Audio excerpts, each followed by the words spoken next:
All right, everybody, we are live. Welcome in. This is the live stream version of the FSM contest, the Fantasy Sports Markets podcast. We wanted to do something a little bit different because we have exciting stuff for you guys over at fantasysportsmarkets.com. The March Madness, the tournament is just a few days away, and a lot of you guys have questions. So we wanted to go ahead and get things started. I have with me the outstanding team over at College Basketball CBB_DFS of Joe, James, and Bird. Guys, it's good to have you back. How we doing? Good. Great. So, 'tis the best time of the year. It is, and this is the time that a lot of people have been waiting for. There's been a lot of people excited about this, and there's a lot of stuff to break down. So over the course of this video, we will answer your guys' questions. If you had them, go ahead and submit them right here in Periscope. We're also should be live on Facebook Live, and on let's see, YouTube Live as well, hopefully. That should all be coming together. And then if for whatever reason you guys are missing out on this, we will have a podcast version and audio version posted later on tonight or first thing tomorrow morning. So guys, as we start to take a look at the bracket and start to put all of this together, I guess when the initial seedings came out, was there anything in particular that surprised you about any of the matchups? Do you feel like anybody got screwed along the way? What were your initial impressions of the bracket? And Joe, I'll start with you. James and I had a nice conversation about this earlier today, but really feel bad for Michigan State. If you feel, if you've watched any of the other shows previewing the tournament, they essentially got the last two seed when you're facing that top one seed. So Michigan State was the one that really stood out. And then one more thing that I'll add is I think the committee overall did an excellent job. But I wish, from a matchup perspective, I think they could have done a little bit better. There's some really great matchups and some teams that can do a lot of damage that, unfortunately, are facing each other, while there might be some other games that are a bit of a snoozer, in my opinion. So that's my take initially. I was with you. I was trying to figure out whether or not there was any sort of impact from the Michigan State game on Sunday. It kind of just felt like everything was already left for grabs. And then they tried to make some sort of silly argument that Michigan State, they were able to go to the East region because it's slightly less mileage away. I think anytime coaches, if you're talking to them, they'd rather have the easier matchup than the distance, right? Yeah, 100% chance that Izzo didn't want to play Duke in the Elite Eight. Right. Nobody wanted to play Duke. I think if you wanted to make an argument, you could say the only team that really has a leg up on Duke, and I still believe this even though they lost in the ACC tournament, is that I love North Carolina matching up against Duke each and every time. I don't know how you guys feel about it. Yeah, absolutely. I think that's, that's been a great game. The 3 times they played this year have been must-see television. So, to see them in a, potentially a championship game would be, would bring a pretty big draw, I would expect. No doubt. I guess the thing is that when it comes to Duke, obviously they're sitting pretty in the East region, #1 overall seed in the tournament. And again, if you guys do have questions, for those of you that are watching on Periscope, we are going to monitor that on Periscope, on Facebook Live. We're more than happy to answer any of your bracket questions. We've got ours written down. We got our picks. Also, we will go through some of our favorite DFS plays.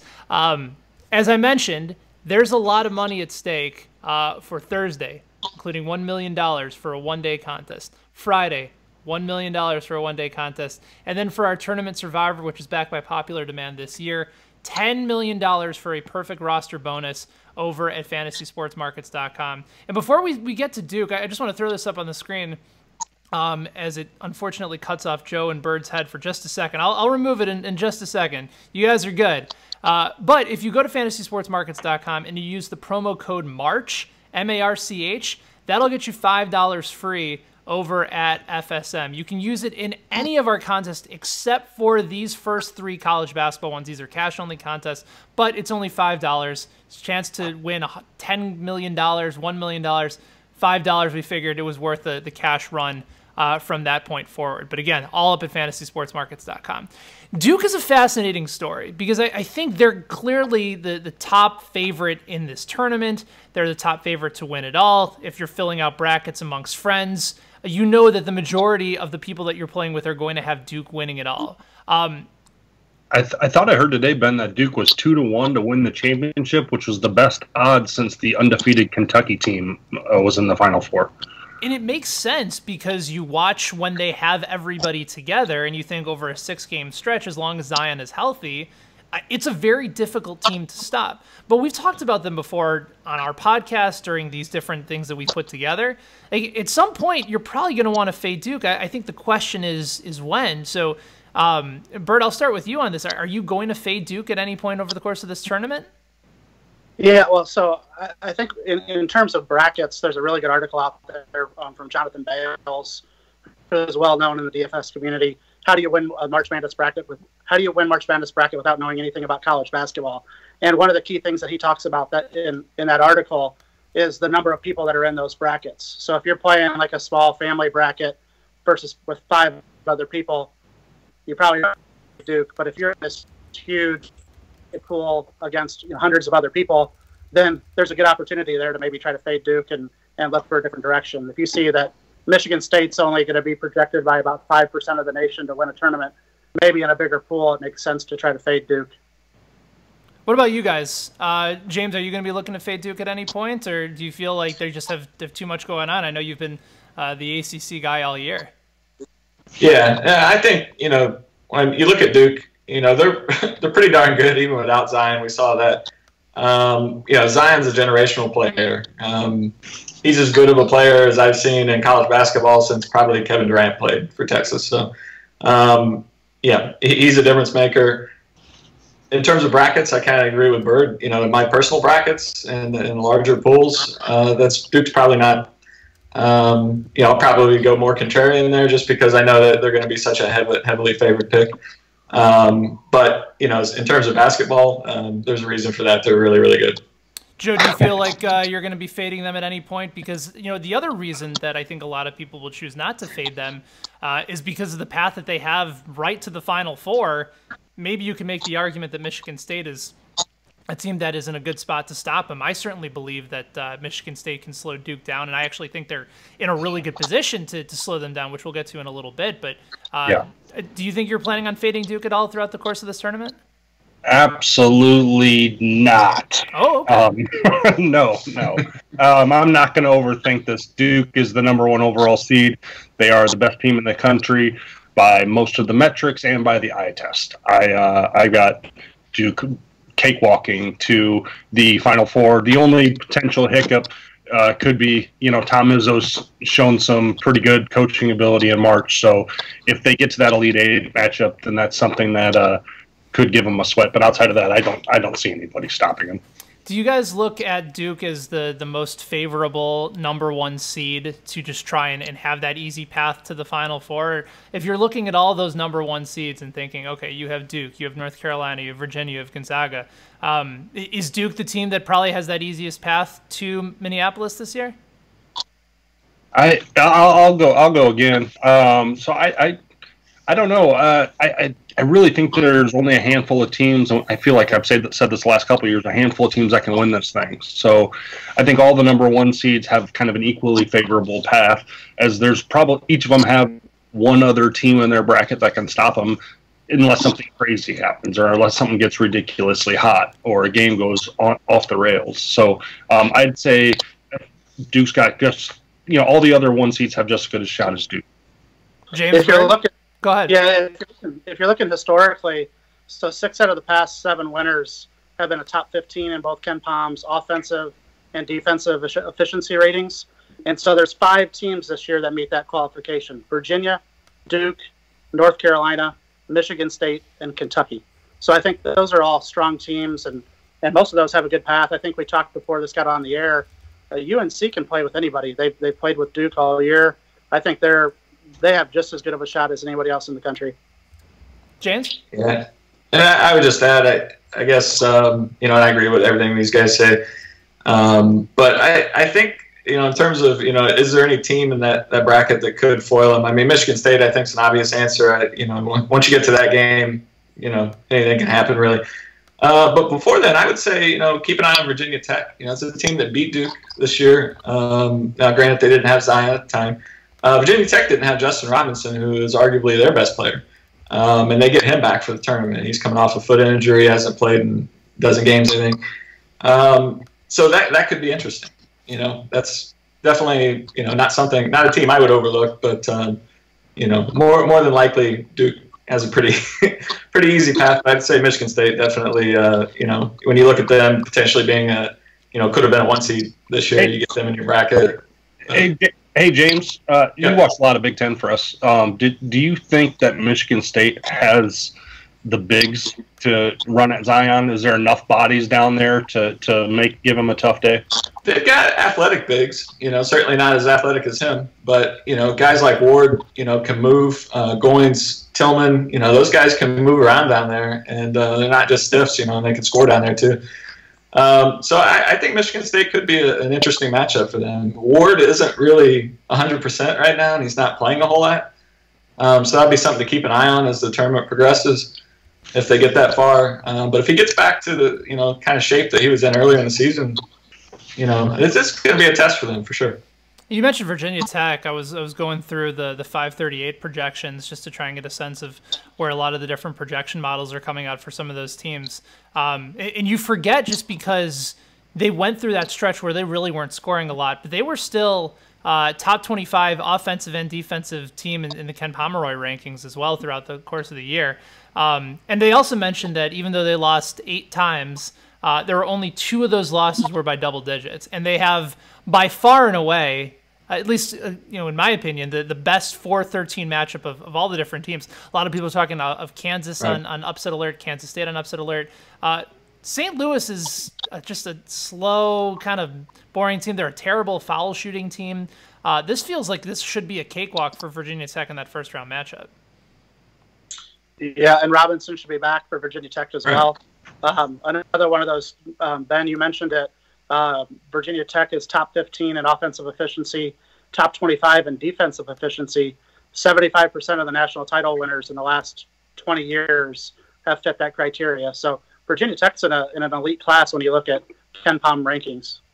Let's actually get to a question that we have from a player on the site. He's also a great podcast host, our buddy Trenton over in Kansas City. He's got 2 questions for us, guys. The first is that we're talking about Kansas, so let's get to him. And Bird, I know that's your squad, so I'll start with you on that.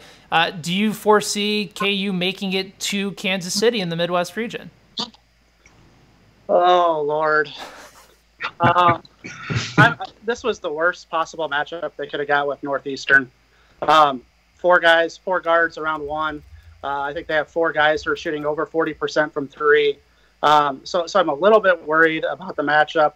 I think the only saving grace is Dedrick Lawson should have his way against Northeastern. So I think I feel pretty good about that game.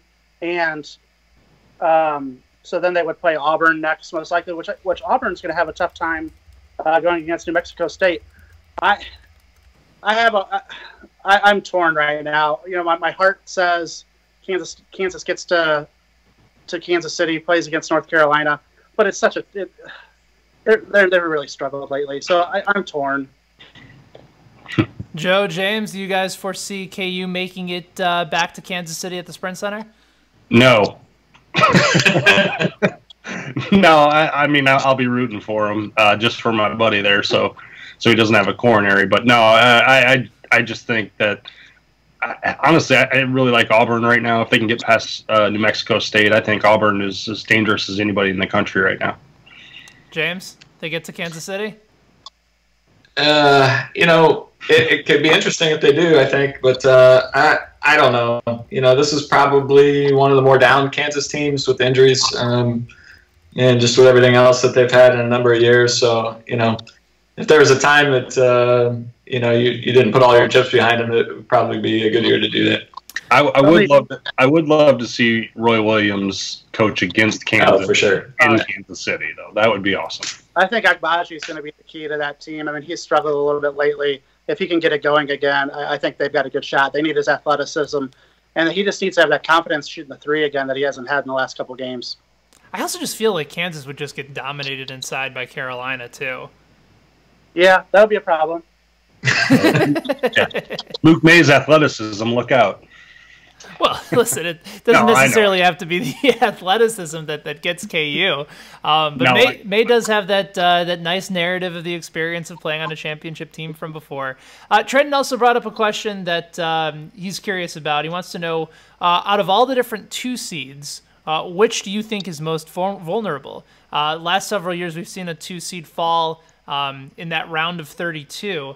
Just looking at my bracket right now, you have Michigan State, you have Michigan, Kentucky, and Tennessee, and some really potentially intriguing matchups, assuming that the sevens come through. So it could be potentially Louisville and Michigan State, unless you think Minnesota wins that matchup.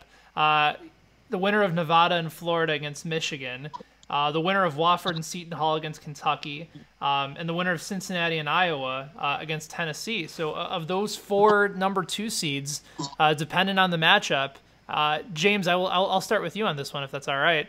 Which of those number 2 seeds do you think most concerns you to possibly get upset in the round of 32? I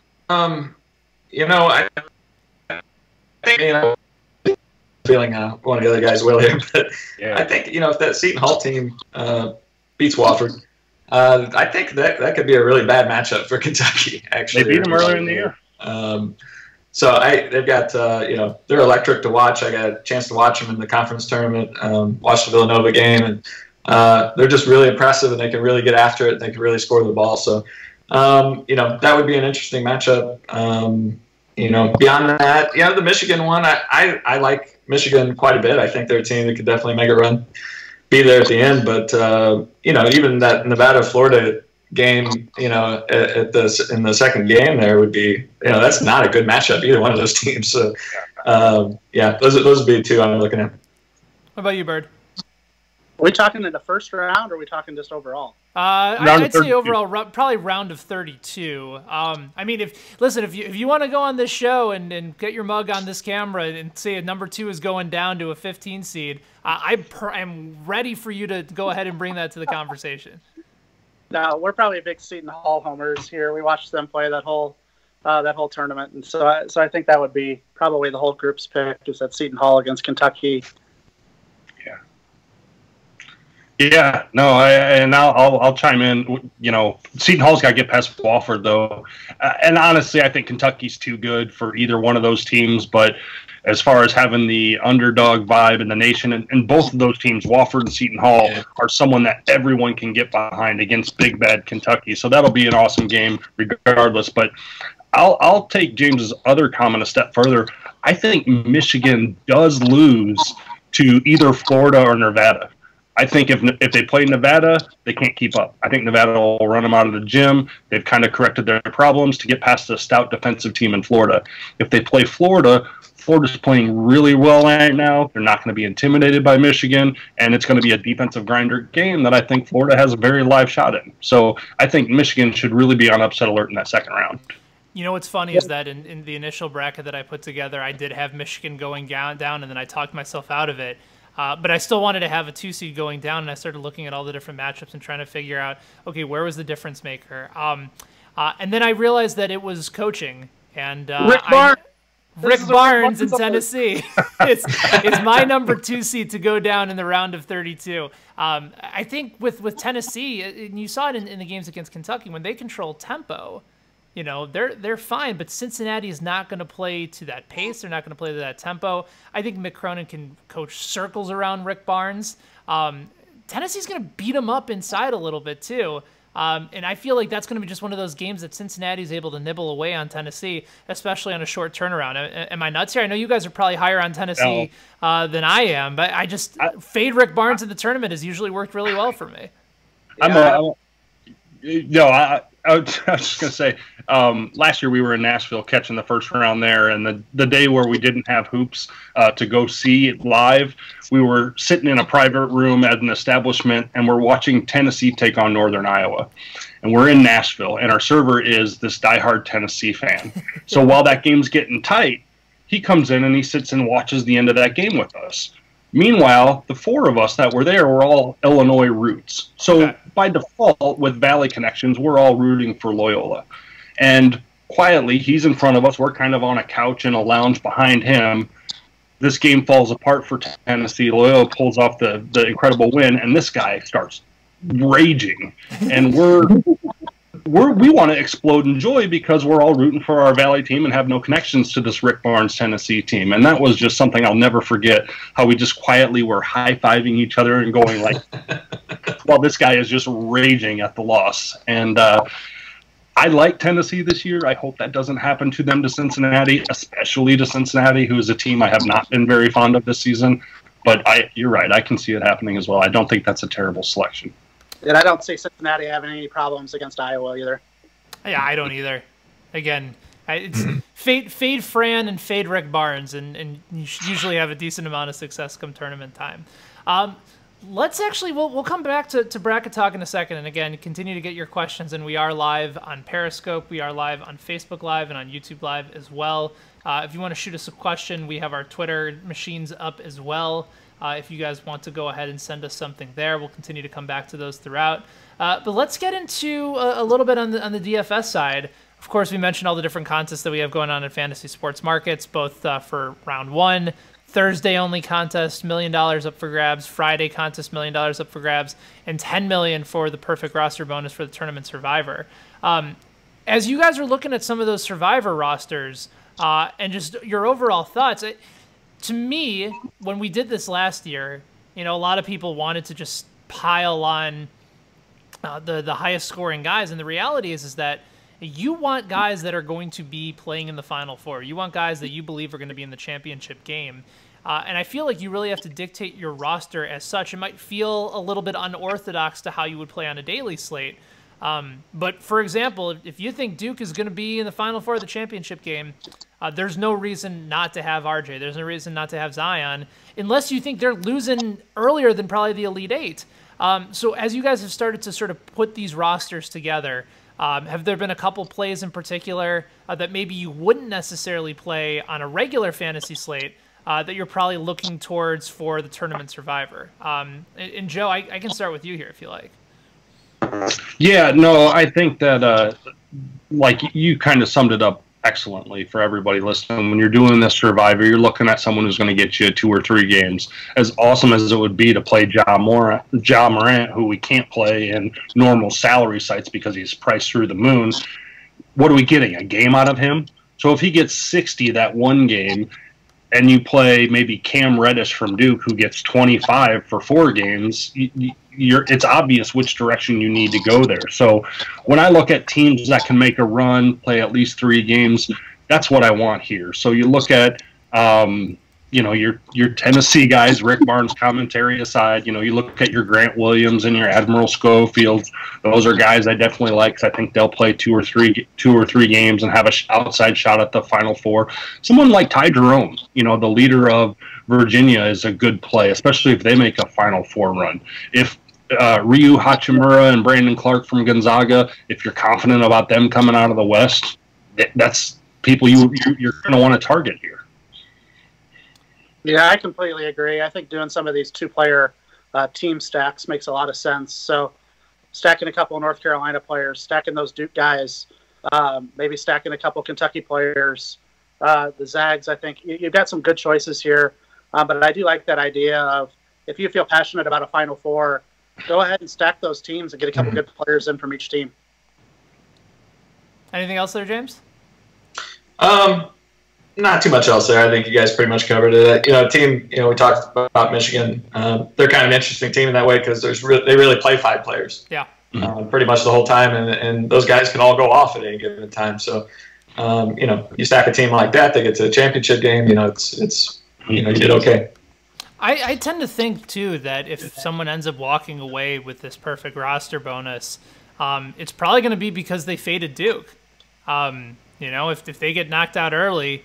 And you go with the guys from Gonzaga, if you go with the Clark, if you go with the Hachimura, or Guy or Hunter from Virginia and really sort of spread it out, you can do it like maybe 3 wide, because remember, the rosters expand to 10 on fantasy sports markets for this. Normally it's just 8. But I think, and the nice part too is that it's a 10 entry, so it's still not a crazy entry max. But you can have a lot of different lineup combinations and really sort of go outside your comfort zone. So if you think Michigan State upsetting Duke, you're going to want exposure for sure for Cassius Winston. You probably might consider playing him anyways. If you disagree with me and think Tennessee, like Dick Vitale, is going to the national championship game, then you're going to want plenty of Williams and Schofield. So there's a lot of different ways to play this, and we'll go through some of our favorite plays over the course of the tournament as well. Some intriguing names that can be some Final Four intriguing guys as well. As far as actual matchups though, if we're looking at day 1 and day 2, I'll start with one for me. The one that I clearly have my eye on, and I think it's sort of been hyped up as well. The Ja Morant Marcus Howard matchup with number 5 Marquette and number 12 Murray State.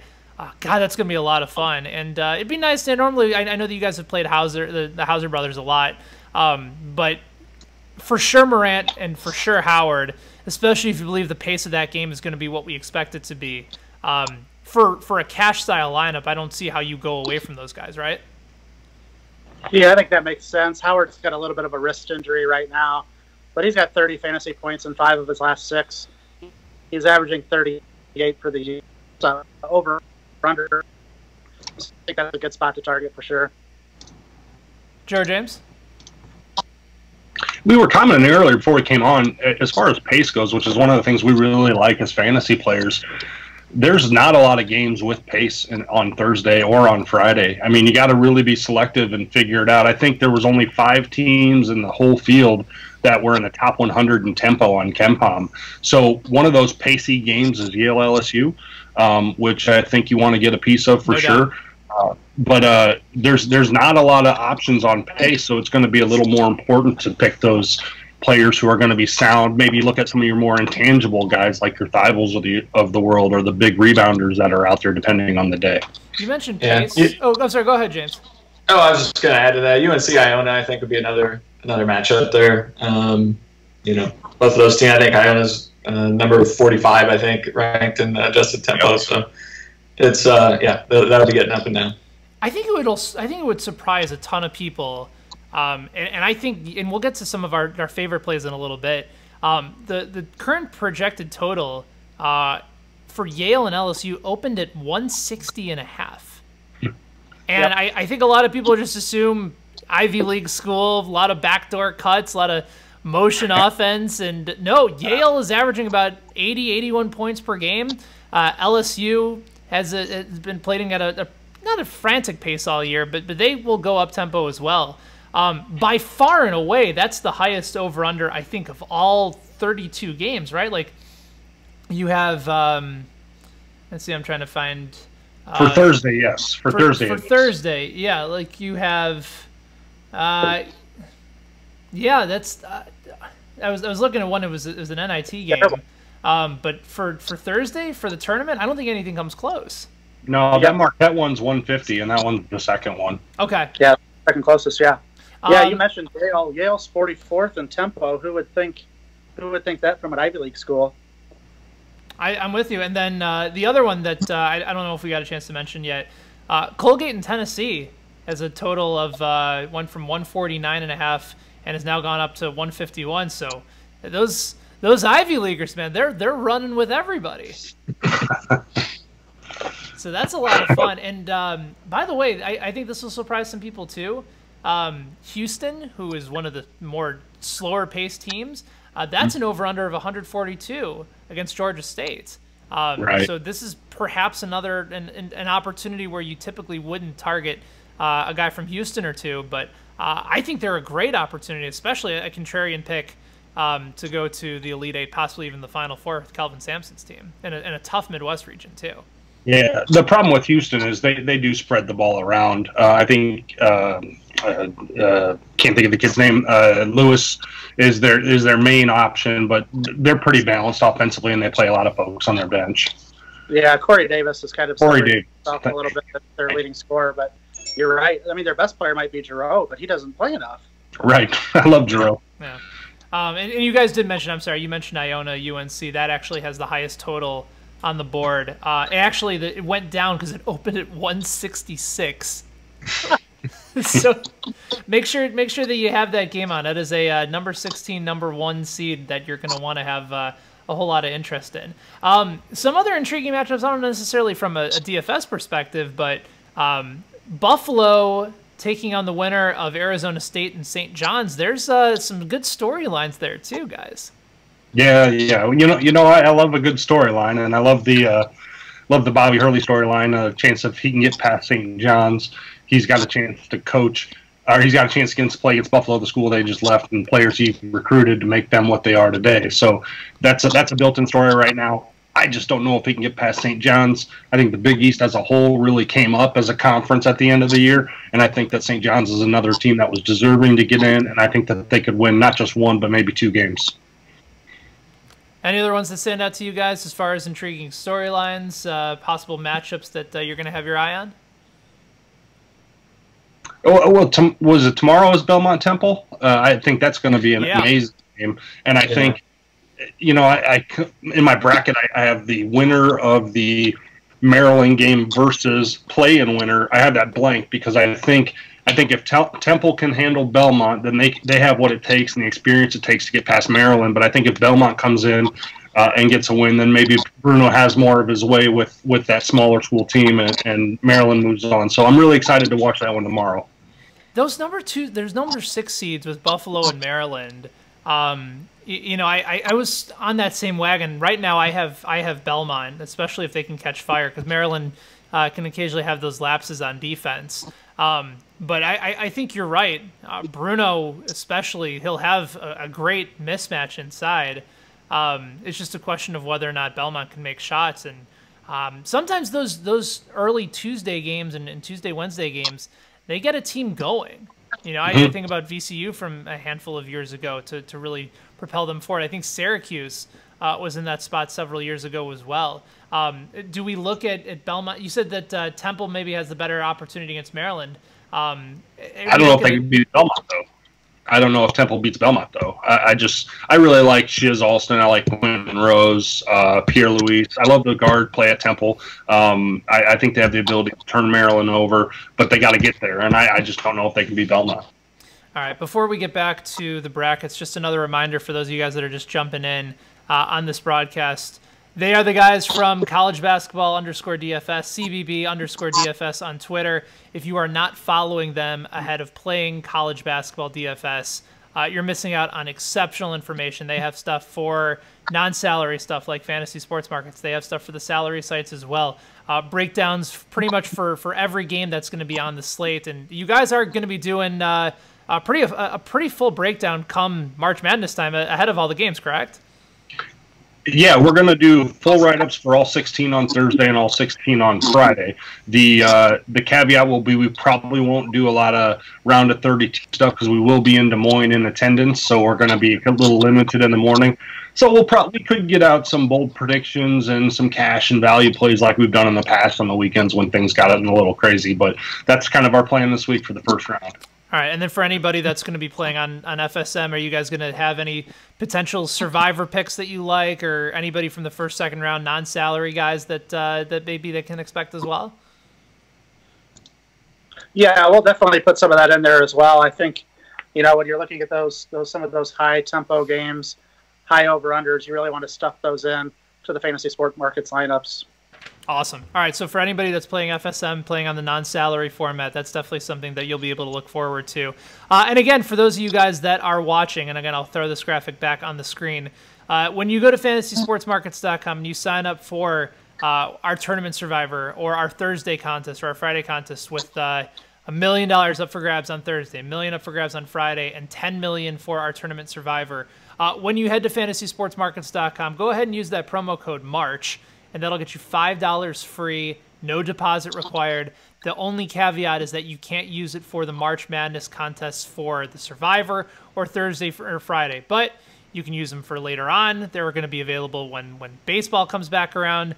Golf and NBA are currently underway, so it's a great way to get used to the format and realize just how much simpler it is compared to the salary sites. You can really make a lineup almost in about a minute or so, if that. So let's get back to the bracket for a second, guys. I think a lot of people always are trying to figure out where they're going to pick their upsets from. And we talked about a few of them initially. Mentioned earlier in the show that both KU and K-State are some popular 4 seeds that could be in line for an upset. But there's always a 5-12 every year. That's one of the real popular ones that when people are filling out a bracket, they like to know where they're going to go with this. So when you're looking at all the different 5-12 matchups, and James, I'll start with you on this one. Which of those matchups do you believe presents the biggest chance for an upset? I really like the New Mexico State-Auburn game, actually. Auburn, they're pretty hot right now, but this New Mexico State team, they haven't played a lot of big teams, and so they're kind of flying under the radar a little bit. But they have a top 5 rebounding team in the nation. Auburn is a type of team that they're not, really great at 3-point, 2-point defensive percentages, but they like to get out and get steals. They like to make blocks, cause turnovers. New Mexico State doesn't really do that. In fact, they're ranked 3rd in giving up steals, 15th giving up blocks. And they're both really streaky 3-point shooting teams. And so you get, Auburn in there. If they're not making shots, they're going home. I think it's as simple as that. Yeah. What about you? No, I agree with James. I touted Auburn earlier in the show because they're a team that can come out of nowhere and win this whole thing. But that first round game against Mexico State is going to be a tough one. New Mexico State, 15 guys. They're one of the leaders in bench minutes as far as nationally of 355 teams. They shoot a lot of threes. They make a lot of threes, and that's kind of Auburn's recipe as well. They take care of the ball. They rebound. This game in Salt Lake City, long travel for Auburn, who could be a team that overlooks them a little bit. They need to be on upset alert, and I think if Auburn gets through this one, I could see them putting together a run but I could very easily see them dropping this game. Yeah, I think you're right about Auburn in the sense that if they win, I like their matchup to move on to the Sweet 16. It's just a question of whether or not they can get past New Mexico State. What about for you, Bird? Who do you like as far as a potential 12-5 upset in this bracket this year? I like Oregon over Wisconsin, so that's a 1-point line right now. Oregon's won 8 straight games. You guys know I'm a Pac-12 homer, so you guys probably saw this coming a little bit. But Hap's really struggling. I think Wooten could really slow down. Hap down low. He's super athletic. Pritchard's playing at an elite level right now for Oregon. And Louis King's an NBA talent. Dana Altman's a hell of a coach. So I kind of like that as an upset. I don't think Wisconsin's really going to scare anybody right now. I like that, Bird. I'm also going to throw out one more, and with a caveat. I think Murray State over Marquette's going to be the trendy pick in your office pool because people want to get a piece of that Ja Morant and they put him through. But that's if it wasn't such a trendy pick, I would be on that because Marquette is not playing the best basketball right now. And it's not just the Ja show. I mean, it's the Ja show, but there's other players that are capable on that team. They won 27 games, not just because of one guy. So if it wasn't such a trendy thing to do, I would say get that Murray State in, but if you're in a larger pool, Marquette might be the contrarian play. I think that's a really good point because I have Murray State advancing over Marquette, especially if you have concerns with how Marquette has played down the stretch. They kind of remind me, and I know I go to a lot of these Indiana comps a lot, but a team that was at one point one of the hottest teams in the country, playing as well as they possibly could, and then I think it was 2007, 2008, Kelvin Sampson gets fired, and then just the air slowly gets lifted out of the balloon. They finished 3-3 down the stretch. Indiana, that was supposedly a potential Final Four team with Eric Gordon and DJ White and Armand Bassett, I think plays as a 7 or an 8 seed against Arkansas in the first round, coached by Dan Dockich, and just they're completely lifeless. And Marquette just hasn't looked the same, and especially if Howard's wrist injury comes into play, this is a really potential good opportunity for Murray State to move forward. But I'm glad that you guys brought up the Auburn upset. That's something that I'm going to consider, especially against New Mexico State. Although, for whatever reason, we were going over some of these projection models. Of all the different 5-12 seeds, Auburn, New Mexico State has the lowest percentage of happening according to 538. But again, it's all about the matchups. It's all about the opportunity that's presented. And Auburn's hot right now, but they might have pushed their they might be a little bit exhausted coming to the tournament time. So we'll see ultimately how that plays out. Any team that relies on that much 3-point shooting, they could either beat your brains out or they could go away early. So I mean, I think it's they'll be a really interesting team to watch. We kind of go ahead. No, I was just gonna say they're a team that just beat Tennessee by 20 and made it look easy, and they're a team that lost to Ole Miss twice, who's not a super athletic team but a solid team in the SEC. So it'll be interesting to see which Auburn team we get. One question coming in from our Facebook Live post. He's looking a little bit further down the road, and I got to get my bracket out to just confirm it. It's in the Midwest region. It would be in the round of 32 should Iowa State beat Ohio State. And I guess it's a good transition as we're going into the 6-11 matchups. We kind of talked a little bit about Maryland and the potential outcomes against Belmont and Temple. Joe, I know that you mentioned that you think Belmont has a chance to beat Temple, but if Temple advances, they have a better shot against Maryland.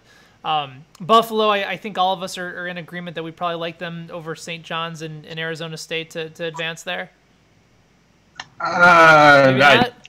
Maybe not. I mean, I think Buffalo's good, but I'm just not sure. There's real talent on both those teams, so I'd like to see how that Buffalo team does against a non-MAC team for a change.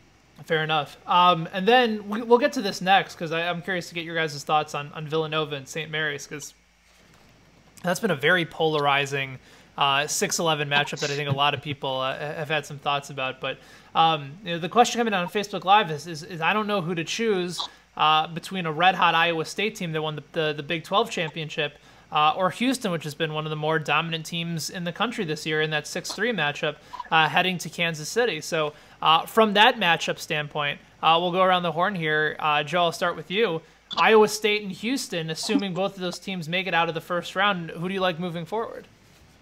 Oh, man, that's tough. I think you can flip a coin or maybe grab the old Magic 8-ball and give it a shake and make a prediction. But I really go with your gut. I tend to lean Houston because I like the defense.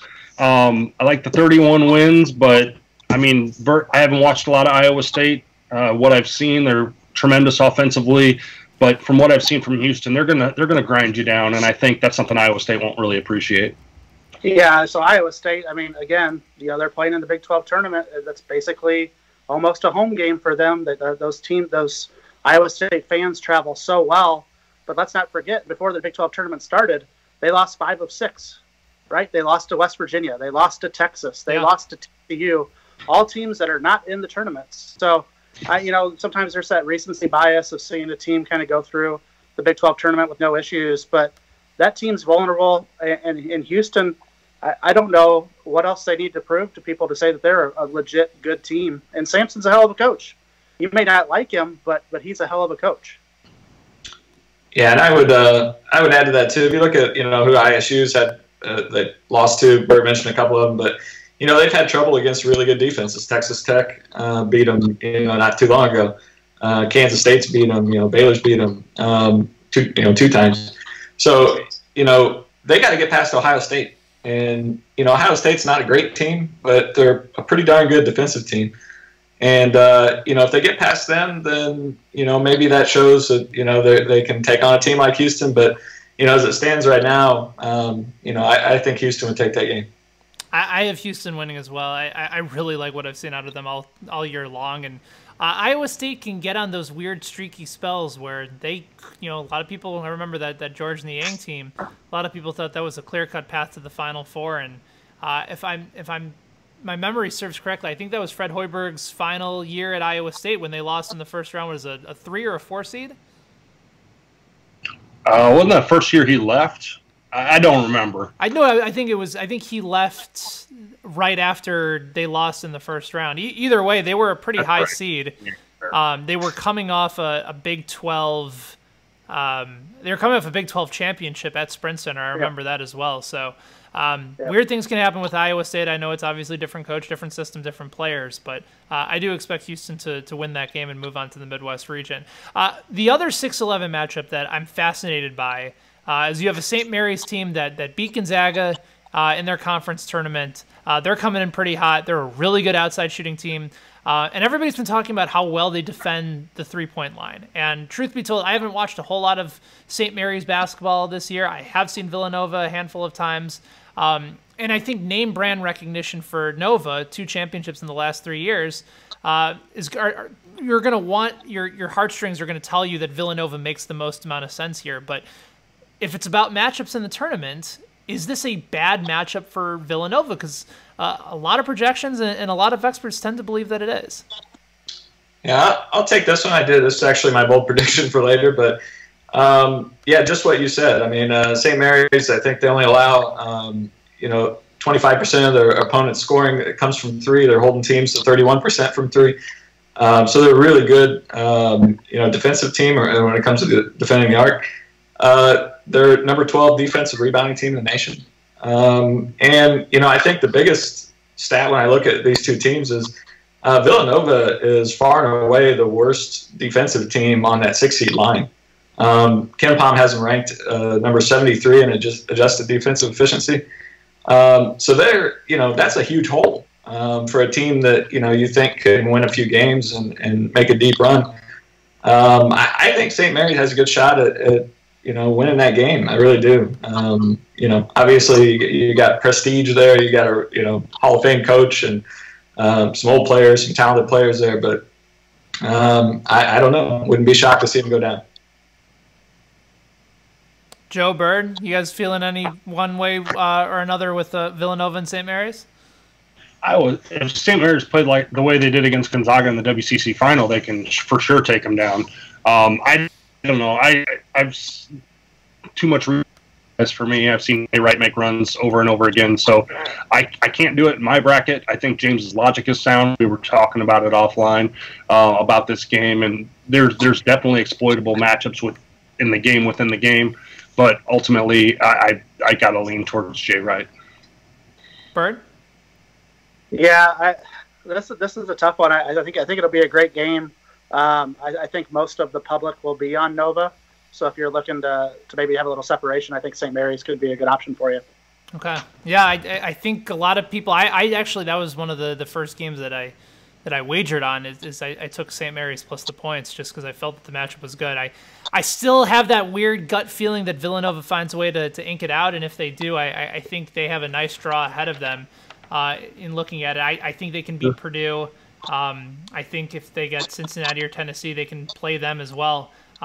In the bracket that I've currently strung together, I have Villanova actually making it out all the way to the Elite Eight, only to lose to Virginia. But again, Villanova has to get out of that first matchup against St. Mary's, which none of us are necessarily convinced that they will. So, it's early in the bracket making process. A lot of us can change our minds. And again, you have plenty of options, whether you're making your bracket or whether you're filling out a DFS roster over on FSM. Guys, we've been going for about 45 minutes, so I don't know if there's any other particular matchups or stuff, but I know that we want to get to our final 4 picks. Let's do this really quickly. Any stunner upsets that you guys could see happening? Maybe a 4-seed or lower going down on either Thursday or Friday. Anybody in particular stand out? Not really for me. I think the only one I could maybe potentially see happening is Old Dominion. Possibly taking Purdue out just because they're solid defensively. And, might be somebody that Purdue overlooks a little bit. So maybe that could happen. But otherwise, as I look over that, I just, they're upsets for a reason, right? Sometimes you can't pick them all, but I don't see it. Yeah, KU is 277th in the nation defending the 3. Northeastern has 5 players who are shooting over 40% from 3, and the 22nd highest percentage of 3s in the nation. So it's the worst possible matchup for Kansas. I still think they're going to win, but it's a horrible matchup. Yeah, and now I'll go back with James. I think Caver and Stith are 2 excellent guards for Old Dominion. While one of them's not going to take out Carson Edwards or even equal his production, between the 2 of them, I think they might be able to neutralize or match what he can do. They are going to slow that game down, and I think that's something that could get real interesting. Outside of that, I I don't think we're going to see a lot of fireworks on the first day, but I think on the second day we could see some really good matchups and some things really change. Yeah, that's how it tends to be. First day tends to be a little bit more chalk than normal. At the moment, I have Yale with an upset and that number 14 seed against LSU. Again, it just feels like things are kind of out of whack a little bit. Will Wade is far removed from the team, and again, the pace in this game likely is to favor Yale. So if they're making shots in the way that LSU is sort of gimped down the stretch here, I think that Yale is in absolute position to go ahead and steal a win as a number 14 seed. All right, let's real quick, Ben, and I think K-State needs to be kind of worried as well. They're banged up, and they're playing a 30-win team that hasn't faced adversity in a while. So if they keep doing their thing at Irvine, that game could get close and could get stolen from them as a 4-13. We're not worried about anteaters or man-eaters or whatever Hall & Oates said. We're gonna play. It doesn't matter if Dean's out there or if Barry's out there. We're gonna grind. We're gonna shoot the play hard chart the way we need to, and we're gonna fight. That's what we do. We're Wildcats. I did not think we'd get a Hall & Oates reference. Listen, you go from anteater to man-eater. Yeah, it's a natural progression. I mean, it's a little before our time, but whatever. Hall & Oates still holds up. Let's get to our final four picks. It just feels like a lot of us are probably going to have a lot of those number 1, number 2, maybe a number 3 in there. It just doesn't feel like this is the year where a Loyola Chicago really sneaks in. It feels very top heavy this year, and again, some of those teams that could sneak in, we're worried about their first round matchups. So. Let's go around the horn one final time before we say goodnight. We'll go Joe, James, and Bird. Give me your final 4 picks. And again, fully understanding that it's Monday night, this could change, and we won't hold you completely accountable. But these are the final 4 picks that you have currently at this very moment. So go ahead. All right, at this very moment, the only one I'm really struggling with is the Midwest. So I'll swing back around to that. Okay. Give me Duke coming out of the East. Again, we mentioned them at the top of the show. I don't see any obstruction in their path. They should cruise on to Minneapolis. In the South, you guys and this Rick Barnes are talking me out of Tennessee, so I'm going to go with Virginia, which I did have in my original brackets. That's 2 number 1s, Virginia coming out of the South. In the West, I'm going to go with the Zags. They made it to the second weekend for 4 consecutive years. I think they learned their lesson from the Florida State loss last year. So I think if they meet them again in the Elite Eight, that's the only one who could give them a test, and no one else on that bracket really scares me. And like I said, I think Michigan loses on the second weekend. So give me Gonzaga coming out of the West. Midwest, I'm back and forth on this one. This is the one I think is the most wide open. Today I'm going to say Kentucky, but in my final bracket, I reserve the right to change it. I think North Carolina is live. I think Auburn can get hot. Kansas or Iowa State playing in Kansas City is going to be a tough environment if those teams get there. But right now, give me Kentucky, Virginia. Give me Virginia to win that head-to-head matchup. Duke, Gonzaga. Give me the Zags, and for my national champion, I gotta. There it is. Oh goodness! Nice. This is the year they get it done. This is the year. I like that call a lot. I really do. Gonzaga is. I remember we kind of bagged Perkins a little bit in one of the earlier podcasts, but here they are in a great position once again. And a lot of people are talking about that West region as perhaps the toughest region when you're talking about a team like Syracuse can get hot and you have to go and try and go against that 2-3 zone in a matter of less than 48 hours. Nevada is a team that, if I recall, was either the number 4 or the number 5 team at the beginning of the season as a championship favorite, and they're the number 7 seed. So I think it's a fascinating region, but I certainly think Gonzaga is certainly in play. James, go ahead, give us your Final Four and then your championship game and ultimate winner.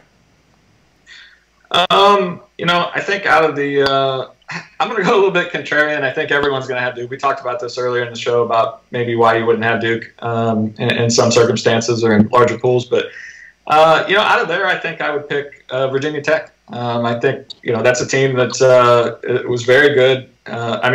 Really a top 10 team easily before Robinson went down.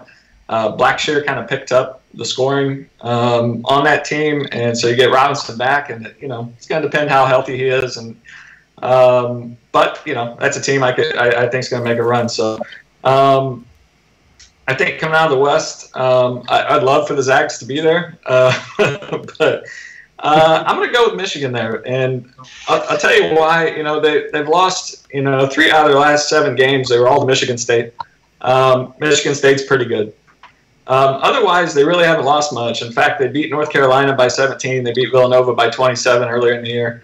They're a really good team. They're a really balanced team. They're not particularly deep, as we mentioned earlier, but that's a team that's got experience. They were there last year. And I think they're sort of overlooked a little bit this year, as weird as that sounds. So that's the team I got coming out of the West. Out of the Midwest, not going to overthink it. North Carolina, I've watched them several times this year. They're fantastic. White has really matured as a point guard.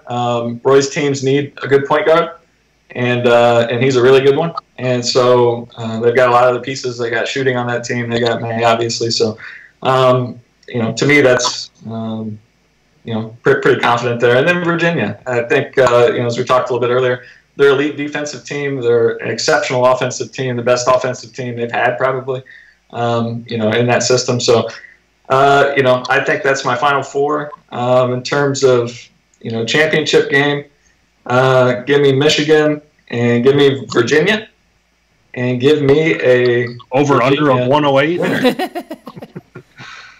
Give me all the spacing in the world for that game. Yes. That'll be 2 very fundamentally sound offensive and defensive teams. That's how we like it. 2-hand chest passes. That's right. That'll be a nice throwback. Bird, what say you for your Final Four championship and ultimate winner? Wow. I mean, that would be the lowest rated in the history of time. So I'll go the opposite, and I'll have the highest rated championship game. But I've got Duke coming out of the East. I think, again, like James said, I don't overthink that one. I kind of like Texas Tech. I think, Chris Beard is a phenomenal coach, #1 defense in the nation, and I think they could give Perkins and the Zags fits. And so I think that would be my contrarian play, is having Texas Tech winning the West.